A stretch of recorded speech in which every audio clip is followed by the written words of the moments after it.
지난 12일 새벽이었죠. 인천 부평에서 길을 갔던 남녀 커플이 일면식도 없던 이들한테 집단 폭행을 당하는 영상이 공개돼서 파문이 일었습니다.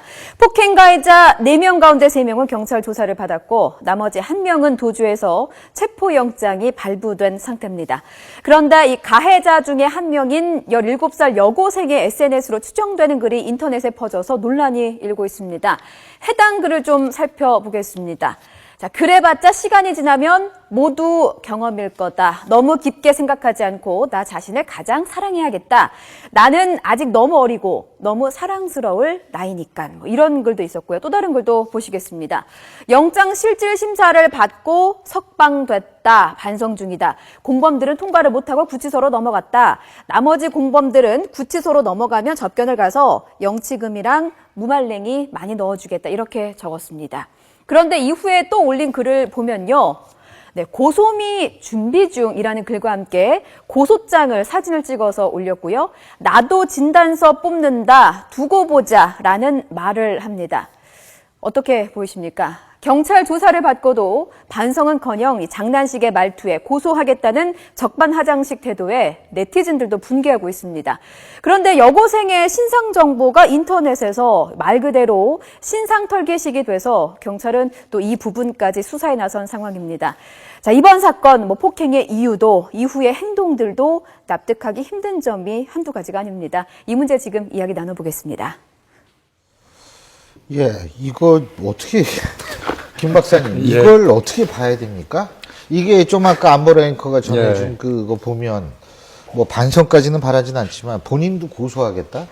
어떻게 봐야 되죠? 지금 저 본인도 고소하겠다는 거는 자기들이 때리는 과정에서 피해자가 한가하는 바람에 약간 좀 자기들도 좀 다쳤다 이런 얘기인데요. 뭐 우선 결론부터 이제 말씀드리고 얘기를 해야 되겠네요. 어떻게 보면 SNS나 이런 저 게임에 중독돼 가지고 폭력성이 상당히 이제 그 습관화된 젊은 층의 어떤 인성 교육의 문제인데 이거는 이제 우리 사회가 좀 반성해야 될 부분이고요. 아이들의 객기입니다, 객기.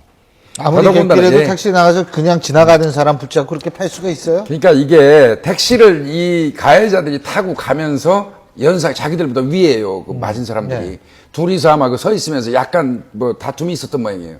빈정거렸어요, 차 안에서. 빈정거리니까 아이 우리보다 나이도 어린 것 같은데 그냥 택시 가는 길로 그대로 가라. 이 얘기한 게 빈정상한다 해가지고 차에서 내려가지고 무차별 폭행을 한 건데요.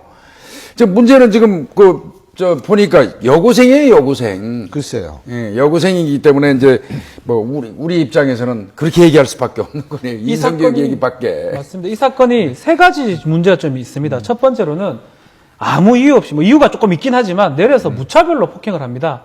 4명 정도가 두 사람 커플을. 그게 첫 번째로 묻지마 폭행이고, 두 번째로는 또 뭐가 문제됐냐면 이 옆에 17명 정도가 목격을 하고 있었는데 신고한 사람이 딱 1명 있습니다. 그리고 계속적으로 차가 왔다 갔다 하고 버스가 있고 승객들이 보고 있음에도 불구하고 계속적으로 모른 척 했다는 게 두 번째 좀 문제점이고, 마지막 3번째 문제점은 결국은 잘못된 건 맞지만 결국 이 여고생의 신상을 찾아가지고 또 SNS에 올린 거거든요. 또 이거 자체도 또 범행이 될 수가 있거든요. 결국 이 문제점이 묻지마 폭행에 신고하지 않는 거, SNS 범죄. 그래서 저는 씁쓸한 우리 일상의 단면을 보여주는 그런 사건이 생각이 듭니다. 근데 이제 신고 문제는 좀 말씀을 좀 드려야 되는데요. 일반적으로 막고 있으면 당연히 누군가가 여러 사람이 보고 있으면 신고할 거라고 생각을 일반적으로 하거든요. 절대 아닙니다. 맞는 사람이 지적을 해줘야 돼. 그렇죠. 맞습니다. 저기 무슨 빨간 모자 쓰신 분 신고 좀 해주십시오 하고 얘기를 지정을 해줘야지 그 사람이 심정적으로 부담을 그거 아주 중요한 말씀이십니다. 네. 정말 중요한 말씀. 이게 그 전에 수원에서 경찰관 2명이 이른바 좀 동네 그 wal패 분야에 속하는 사람들 여러 명한테 오랜 시간 동안 맞은 적이 있었어요. 그때도 주변을 둘러싸고 있는 수많은 한 100여 명 가까이 됐다고 합니다. 그 사람들 누군가가 신고를 할 걸 알았는데 아무도 신고를 한 적이 없어요. 그래서 굉장히 오랜 시간 동안 맞은 적이 있는데 이제 범죄학에서도 그렇게 얘기를 합니다. 지정을 해줘야 된다, 지정. 그러니까 쉽게 말하면 안경승 아저씨 저를 신고 좀 도와주세요. 해주십시오. 신고해 주세요. 예. 이렇게 얘기를 해야 됩니다. 그거 왜냐하면 아주 중요한 책임이 분산되거든요. 내가 안 해도 딴 사람이 하겠지라고 생각하기 때문에 꼭 지적을 뚱뚱한 아저씨, 안경끼 뚱뚱한 아저씨 신고해 주세요. 이렇게 얘기를 해야지. 지적을 됩니다. 받으면 부담을 느낀답니다. 사람은. 그렇죠.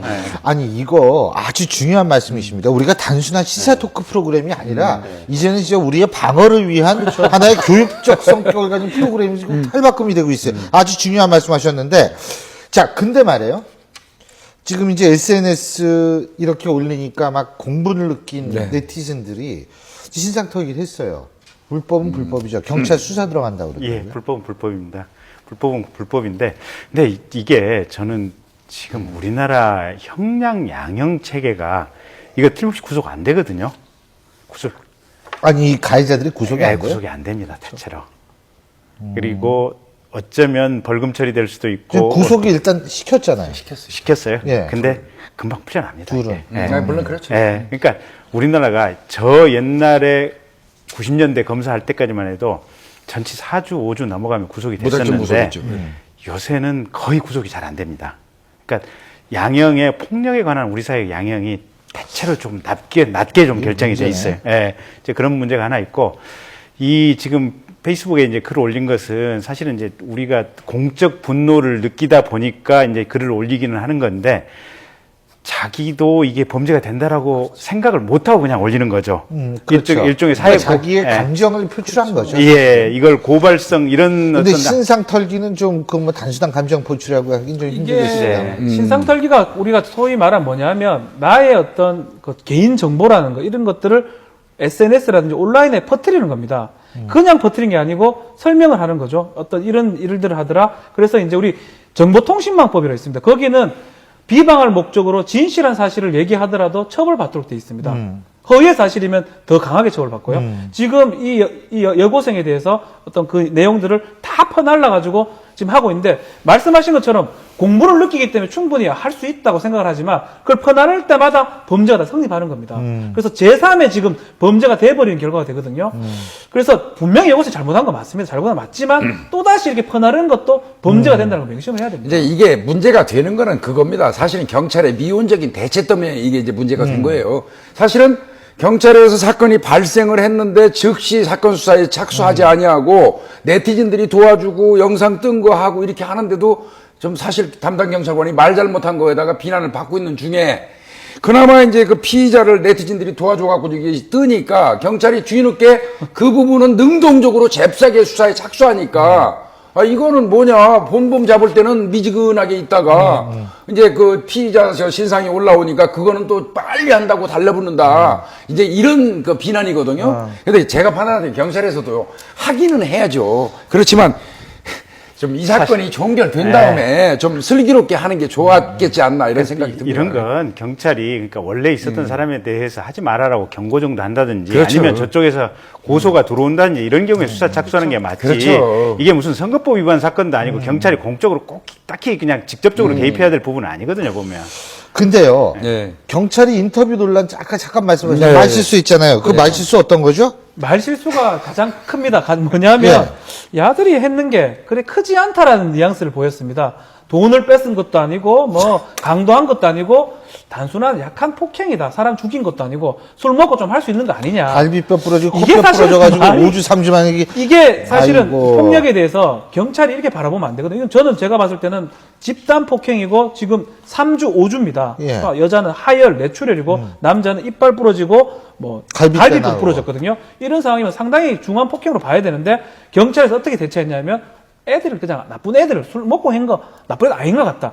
이렇게 얘기한 게 더 공부를 사게 된 겁니다. 아니, 그러니까 흔히 있을 수 있는 일이라고 그런 생각이 들 정도로 아이 그거 뭐 그렇게 큰 것도 아니고 흔히 있는 일인데 뭘 그렇게 난리를 치십니까 하는 식이에요. 그다음에 이제 전화한 기자한테 이런 거 하지 말고 음주운전 같은 거 이런 그런 거나 좀 취재하지 말이야 뭐 이까지 걸 가지고 하느냐 이런 뉘앙스를 풍겼어요. 근데 정말 이거는 경찰관이 실수한 겁니다. 왜 그러냐면요.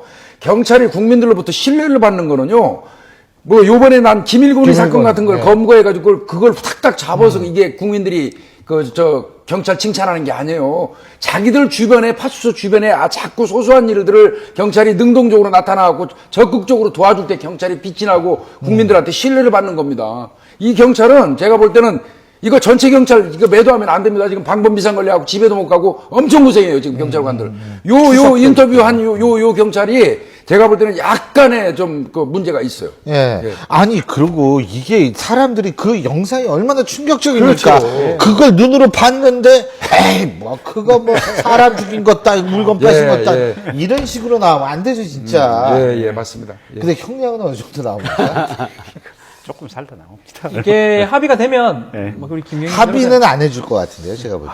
근데 변호사가 합의를 그래도 할 겁니다. 만약에 합의가 된다면 뭐 범죄가 없다. 야간에다, 집단 폭행에다 다 걸려 있는데도 그렇습니까? 뭐 합의가 된다면 형이 조금 적을 거고 합의가 안 된다면 뭐 형이 받을 거. 아니, 근데 전과도 봐야 되니까요. 예. 폭처법상으로 하면 1년 이상이거든요. 예. 근데 그래 봐야 이거 벌금형이나 아니면 뭐 집행유예나 이렇게 나올 겁니다. 심지어는 합의 안 돼도 아마 집행유예 석방될 가능성이 높습니다. 제가 경찰 출입 기자 할 때 제가 느꼈던 부분이 아까 말씀하신 그 경찰분들 제가 초년병 기자 때는 조그만 사건을 봐도 저는 너무 크게 와닿는 겁니다. 근데 경찰분들이 우리 이런 거 맨날 접하는데 이거 글쎄 이거 많은데 그러다 보니까 저도 좀 몇 년이 지나니까 한 3년 4년 정도 경찰 출입 기자를 했는데 저도 뭐 어지간한 것만 넘어가게 되는 그런 상황인데 문제는 뭐냐면 피해자 입장에서는 이 평생 트라우마를 갖고 가죠. 이게 가장 큰 문제예요. 그러니까 차 교수님이 사실은 지금 정확한 지적을 해주셨는데 우리 사회가 지금 뭐냐면 법원, 검찰, 경찰하고 일반 시민들하고